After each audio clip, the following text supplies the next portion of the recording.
ओम नमः शिवाय। आप सभी का एक बार फिर से स्वागत है शिव रहस्य में, द सीक्रेट्स ऑफ शिवा। जब हम बात करते हैं शिवा की तो उनके साथ तपस्या स्वरूप हमें याद आता है, और जब तपस्या की बात करते हैं तो हम कैलाश को कैसे भूल सकते हैं। कैलाश से जुड़े बहुत सारे ऐसे रहस्य हैं जिनके ऊपर आज हम बात करेंगे। और आज हमारे साथ है बीके राजीव भाई, जो कि एक स्कॉलर है, रिसर्चर है, और इन्होंने इंडियन संस्कृति, इंडियन शास्त्रों के ऊपर गहन अध्ययन किया है। आइए उनका स्वागत करते हैं। ओम शांति। ओम शांति। भाई जी, जब हम भोलेनाथ की बात करते हैं, शिव जी की बात करते हैं, तो कैलाश पर्वत जो है, इससे जुड़ी हुई बहुत सारी कथाएं हमारे सामने आती हैं।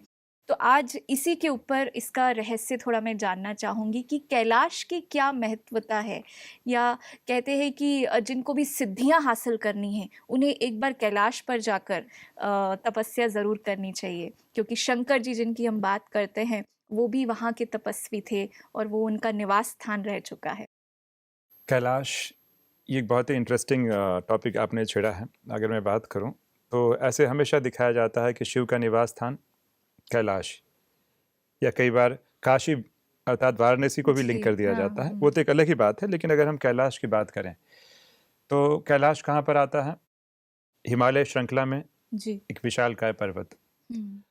और अगर हम परमात्मा की बात करें तो परमात्मा शिव का निवास स्थान कहाँ पर है? परम धाम, जहाँ परम पिता परमात्मा निवास करते हैं, जो बहुत ही ऊंचा स्थान है। परम धाम का मतलब ही ये होता है। तो सोचने वाली बात है कि जब जो परमात्मा इतना ऊंचे स्थान पर रहता है, तो अगर पूरे इस भारत देश में कौन सा ऐसा स्थान है जो बहुत ऊंचा है? हिमालय श्रृंखला या हिमालय पर्वत श्रृंखला, जो काफी ऊंची है। जी। तो पहले तो हम हिमालय की बात करें और फिर हम आएंगे कैलाश पर।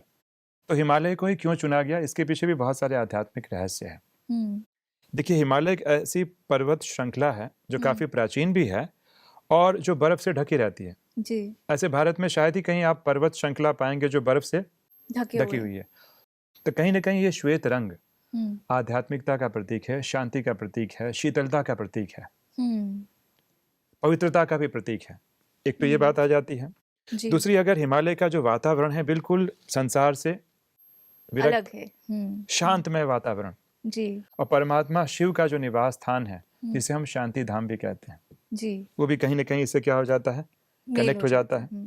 और तीसरी बात ये देखा जाए तो प्राचीन काल में हमारे जो पौराणिक जो ऋषि हुए, वो ऋषि हिमालय को क्या समझते थे कि हिमालय पूरे इस ब्रह्मांड का या इस सृष्टि का केंद्र बिंदु है। तो अगर इस तरीके से लिया जाए तो परमात्मा शिव भी क्या है? इस पूरे संसार के क्या है? केंद्र बिंदु है। तो ऐसे उस केंद्र बिंदु का जरूर निवास स्थान कहाँ होना चाहिए? कहीं ना कहीं ऊंचे स्थान पर होना चाहिए, कहीं ना कहीं यूनिक होना चाहिए। और इसलिए हम पाते हैं कि हिमालय जो है वो शिव के साथ कहीं ना कहीं जुड़ जाता है।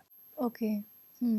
वहाँ पर कुछ मैग्नेटिक पावर्स भी कहते हैं मानी गई है, इसलिए बहुत सारे सन्यासी, बहुत सारे संत वहाँ पर जा चुके हैं और वहाँ पे तपस्या कर चुके हैं। मे बी उनकी वाइब्स की वजह से वहाँ पे वो मैग्नेटिक फील्ड है। देखिए, क्या है कि जितने भी जो उत्तर भारत का ऊपरी हिस्सा है, वे सारे हिस्से जैसे बद्रीनाथ, केदारनाथ, गंगोत्री, यमुनोत्री, ये सारे हिस्से जो इस प्रकार के हिस्से हैं जहाँ पे भक्ति, और ऋषिकेश भी हो गया, ये सारे के सारे हिस्से कहीं ना कहीं आध्यात्मिक ऊर्जा से भरे पड़े हैं। हाँ, बाकी और जो लोग बहुत सारे इंटरप्रिटेशन देते हैं, we are not sure about that, क्या क्या उसकी इंटरप्रिटेशन है, बट इतना तो श्योर है कि कहीं ना कहीं वहाँ पे आध्यात्मिक ऊर्जा, क्योंकि सदियों से लोग जो है ऋषि मुनि अपनी साधनाएं करते आ रहे हैं। जी। आपने देखा होगा कि कुंभ मेले में है ना, नागा साधु जो होते हैं हिमालय से निकलकर वहां पे आते हैं नीचे। तो सोचिए बाकी वर्ष कहाँ पे रहते होंगे। तो जिस प्रकार के आध्यात्मिक लोग होते हैं तो वहाँ पे एक ऊर्जा या फील्ड निर्माण होता है।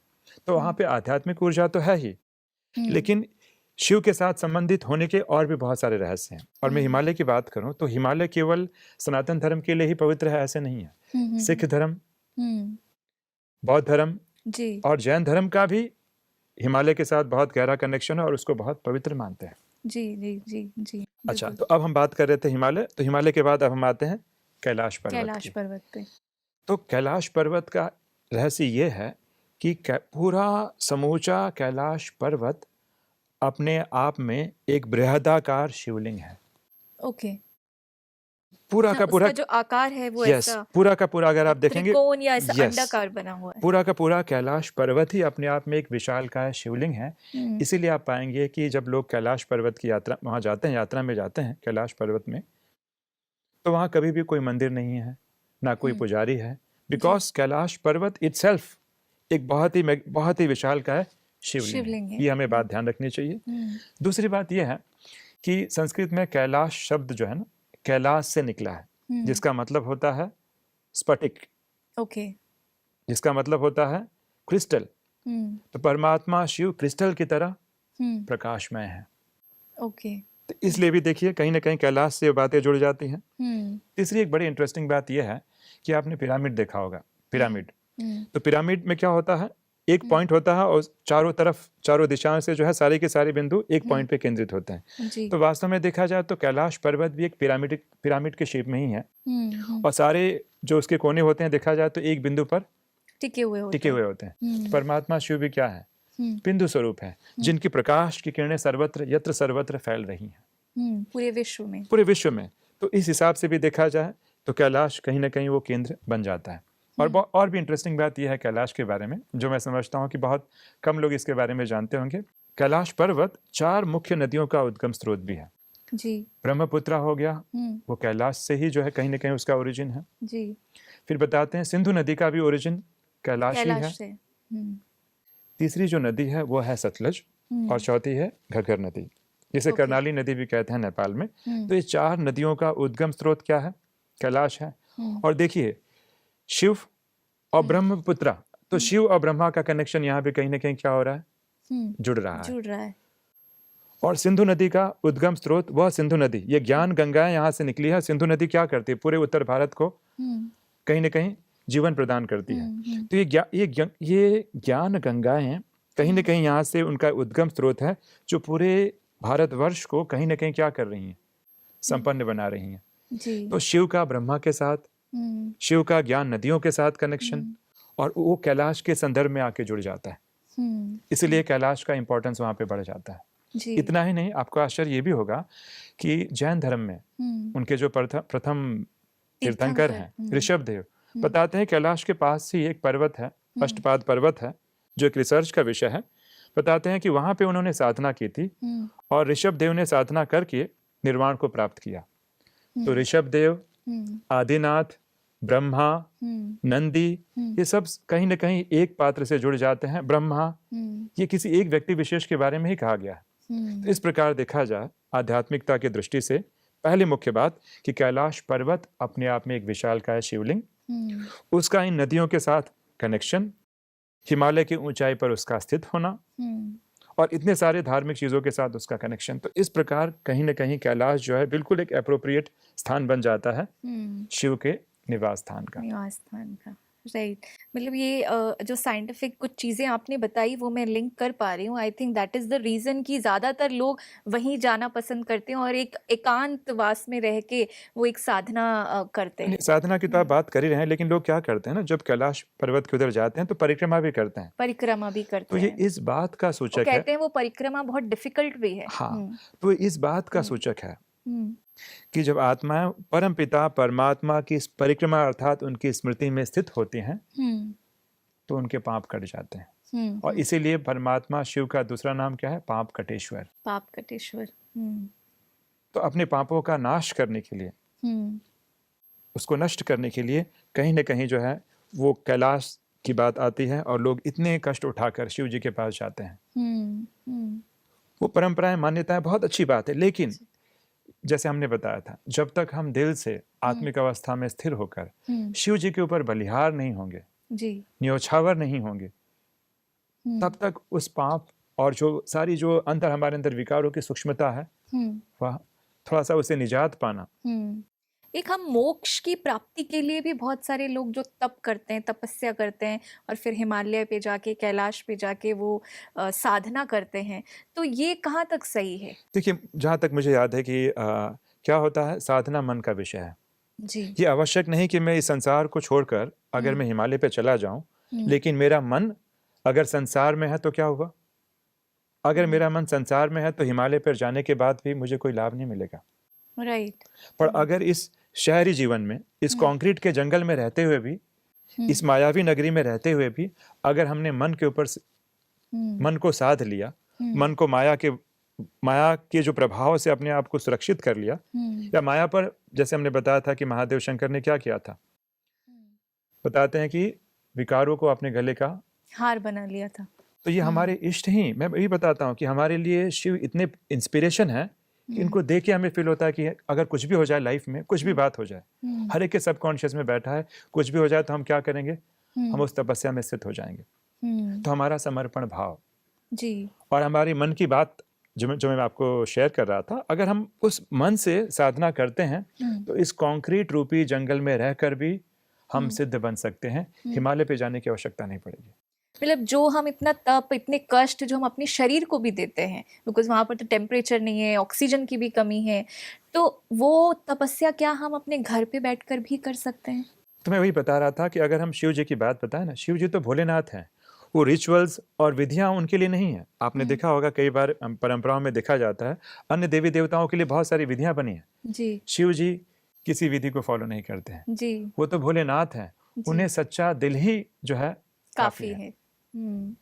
किसी पर भी प्रसन्न हो जाते हैं। इसीलिए तो असुर भी इजीली चले जाते हैं, क्योंकि मालूम है कि और देवता जल्दी प्रसन्न नहीं होंगे, और भगवान या इष्ट हैं वो प्रसन्न नहीं होंगे, जी, लेकिन जो है शिव जी भोलेनाथ बहुत। प्रसन्न हो तो जाएगा। यहाँ बात रिचुअल्स की नहीं है, जी, यहाँ बात स्थूल चीजों की नहीं है, हाँ। सारी की सारी बात किसकी है, मन की की है। शुद्धता की। तो अगर मन की शुद्धता रखें तभी ये हमारा मन क्या बन जाएगा, मानसरोवर। तो राजीव भाई, जब हम मन की शुद्धता की आपने यहाँ पर बात की, तो हम अपनी बाहरी शुद्धता का इतना ध्यान रखते हैं शारीरिक रूप में, लेकिन मन की शुद्धता को हमें कैसे पता चलेगा कि हमारा मन जो है वो शुद्ध भाव से हम अपने इष्ट को याद कर रहे हैं या शिव भगवान को याद कर रहे हैं? इसकी बड़ी ही सहज विधि है। हमारे यहाँ पे कहा जाता है कि पवित्रता सुख शांति की जननी है। जी, जहाँ पवित्रता है वहाँ क्या है, सुख और शांति है। तो अगर मेरे मन में सुख और शांति का अनुभव नहीं हो रहा है, मतलब कहीं ना कहीं मन पूर्णतः पवित्र नहीं है, कहीं ना कहीं उसमें स्वाद, कहीं ना कहीं उसमें इमोशंस, कुछ ना कुछ चीजें भरी पड़ी हैं। ये उसी का एक बहुत बड़ा जो है प्रमाण है। जी, तो जब हम शिव की साधना की बात करते हैं, शिव जी को सिर्फ एक ही चीज चाहिए, सच्चा दिल। और केवल सच्चा दिल से ही काफी नहीं है, सच्चे दिल से बैठकर साधना भी करनी पड़ेगी। क्यों?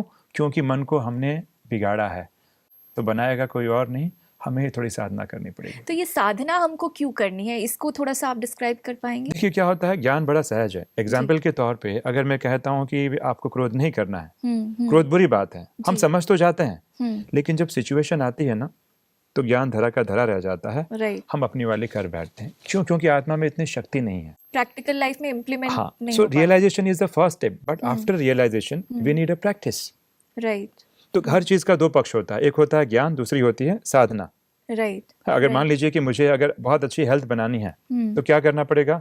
एक होता है अवेयरनेस, बट सिर्फ अवेयरनेस से हेल्थ बन जाएगी नहीं, जाना पड़ेगा, वर्जिश करनी पड़ेगी, थोड़ा तकलीफ भी होगा जी, पर इस तकलीफ से क्या है, कहीं ना कहीं बेनिफिट्स हैं। हाँ, पर अगर हम साधना को अगर दिल से करेंगे तो तकलीफ भी फील नहीं होगा, लेकिन इसके बेनिफिट्स बहुत सारे हैं, और वो सारे के सारे बेनिफिट्स हमारे कर्म क्षेत्र में दिखते हैं। मैं ऐसा आईटी प्रोफेशनल की अगर मैं बात बताऊं कि बहुत सारा स्ट्रेस होता है, बहुत सारे डेडलाइंस होते हैं, बट उस स्ट्रेस और डेडलाइन के बीच में अपने मानसिक संतुलन को बनाए रखना, राइट, ये अपने आप में एक चैलेंज होता है। ट्रू। तो मैं देखता हूँ कि मैं जब स्पिरिचुअलिटी की बातें करता हूँ, am I able to apply that spirituality in my work place? Right, right, ये एक बहुत महत्व का विषय है। पर हमने देखा ये तभी संभव होता है जब डेली नियमित रूप से थोड़ा थोड़ा समय निकालें, साधना को अपने जीवन का अंग बनाएं। Right, right. मैं अपना अनुभव सुनाना चाहूँगा जिसने मुझे बहुत ही मोटिवेट किया। ये शुरू के दिनों की बात है जब हम कहीं ना कहीं जो है राजयोग से जुड़े थे, और क्या हुआ था कि हम मुंबई में कैनरी केव्स हैं, गुफाएं हैं, तो हम गुफा पे गए थे, और मेरी बचपन की कुछ मेमोरीज जुड़ी थी, क्योंकि जब हम स्कूल डेज में हुआ करते थे तो हम अपने सर के साथ वहाँ पे आए थे, हम सब ने स्नान किया था, सब हमने काफ़ी खुशियाँ शेयर की थी। अब कई वर्षों के बाद जब मैं राजयोग से जुड़ता हूँ तो एक बार मेरा मन हुआ कि मैं भी एक बार उसकी यात्रा करता हूँ। तो जब मैं गया तो वहाँ पे बहुत पहले एक संप्रदाय का आश्रम हुआ करता था, महाराज थे वहाँ के, और उन सामने बैठे थे, और उनके जो है बताते हैं कि शिष्य कुछ बैठे थे। अब मुझे एड्रेस पूछना था जी, तो मैं सोचा क्या करूं, कैसे पूछूं, तो मैंने कैसे भी संकोच करके बिना डिस्टर्ब किए उनको पूछा।